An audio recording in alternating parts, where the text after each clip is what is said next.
Bonjour et bienvenue chez Allman Business Expert pour une interview d'experts dans le franco-allemand.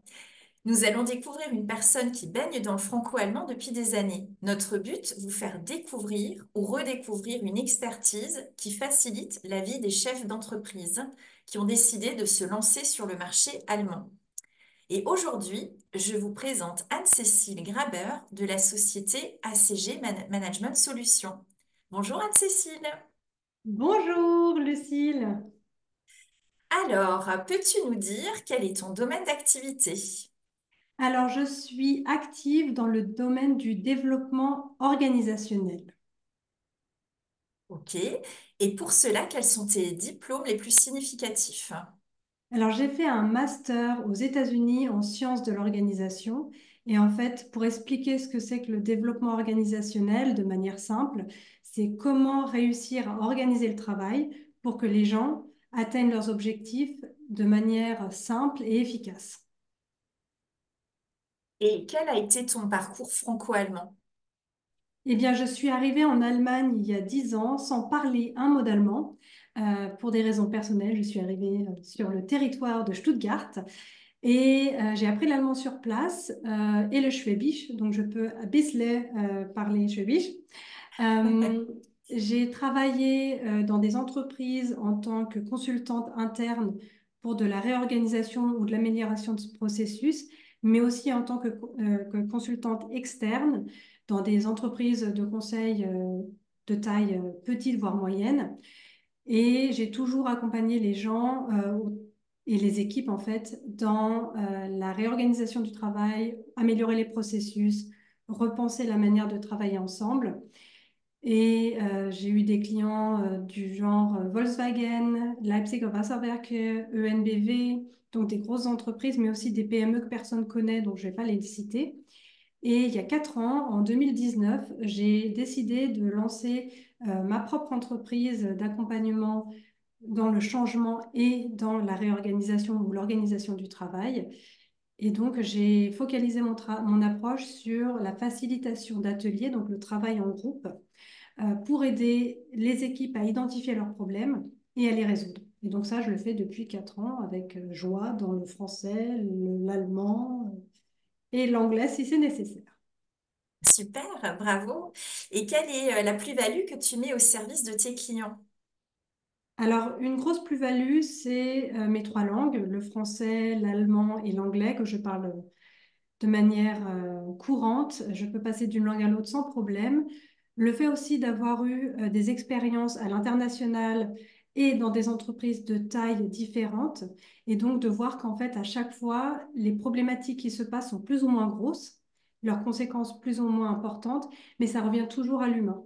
Et donc, ça, c'est vraiment quelque chose que j'apporte, c'est ma compréhension des dynamiques de groupe et comment accompagner les gens pour qu'eux-mêmes trouvent des solutions à leurs problèmes. Ok. Donc, tu nous as dit tout à l'heure quels étaient les types d'entreprises avec lesquelles tu travailles. Quel est le genre de prestation que tu proposes pour qu'on comprenne un petit peu mieux au niveau opérationnel comment tu travailles? Alors, en général, je travaille avec deux types de personnes. J'ai les chefs d'entreprise de PME, TPE ou les chefs de département d'entreprises internationales. Donc, avec entre 10 et 30 personnes dans les équipes. Et ils viennent vers moi parce qu'ils s'aperçoivent que dans la coopération ou collaboration dans l'équipe, quelque chose ne fonctionne pas. Donc, la première chose que je fais, c'est un audit que je fais avec l'équipe. Donc, je vais soit interviewer les gens et de manière anonyme, faire un résumé en fait de la situation. Ou alors, j'utilise des tableaux en ligne, les whiteboards, où en fait les gens vont partager leurs perspectives sur la problématique et de manière anonyme aussi. Ce qui fait qu'en fait, on a une très bonne vision de la problématique de l'équipe ou des problématiques que l'équipe peut avoir. Et donc ça, c'est une première étape, c'est comprendre ce qui se passe et ce qui empêche que les rouages soient bien huilés. Et la deuxième étape et la deuxième offre que je propose, c'est des workshops où les équipes sont appelées à analyser le problème et en fait à dire, OK, qu'est-ce qu'on pourrait faire à la place? Quelles pourraient être les solutions? Et en fait, je les accompagne dans des étapes et des réflexions pour qu'ils développent eux-mêmes une solution à leurs problèmes. Mhm. Et donc, c'est participatif, inclusif, et on peut le faire en ligne ou en présentiel. Je l'ai aussi fait en hybride. Et donc, c'est vraiment d'aider les gens à à trouver des solutions à leurs problèmes par eux-mêmes. Ok. Voilà.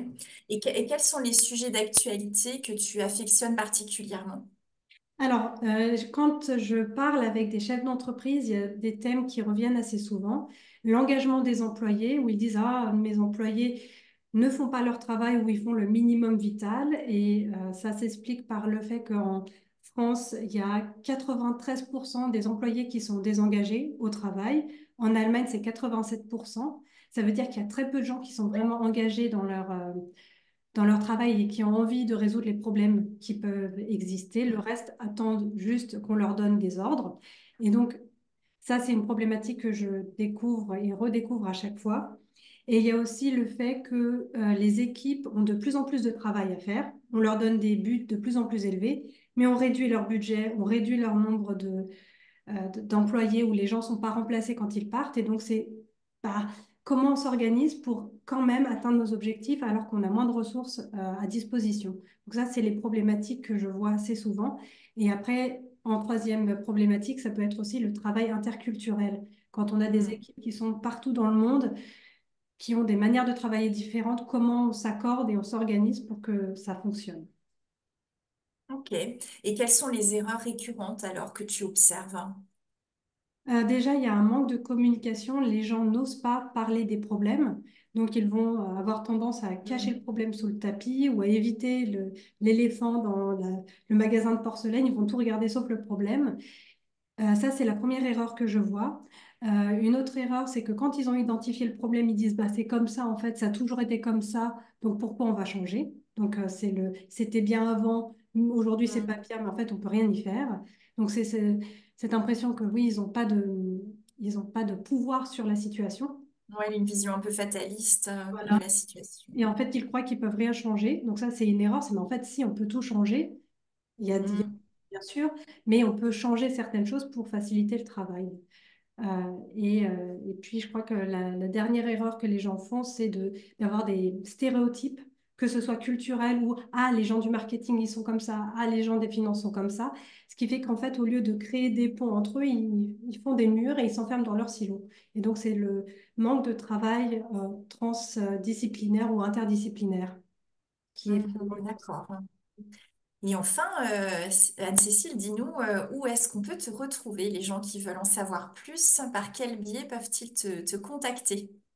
Alors, ils peuvent me trouver sur LinkedIn. Donc, s'ils cherchent Anne-Cécile Grabert, ils me trouveront tout de suite. Ils peuvent me contacter aussi, soit sur la messagerie LinkedIn, soit il y a un lien dans mon profil pour prendre des rendez-vous avec moi pour un e-café.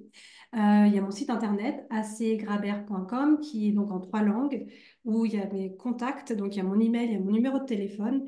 Et j'invite les gens à me contacter avec l'outil qu'ils préfèrent. Comme ça, ils sont à l'aise et moi aussi. Eh bien, super. Merci Anne-Cécile et à bientôt pour une interview d'un autre expert. Merci, au revoir. Au revoir.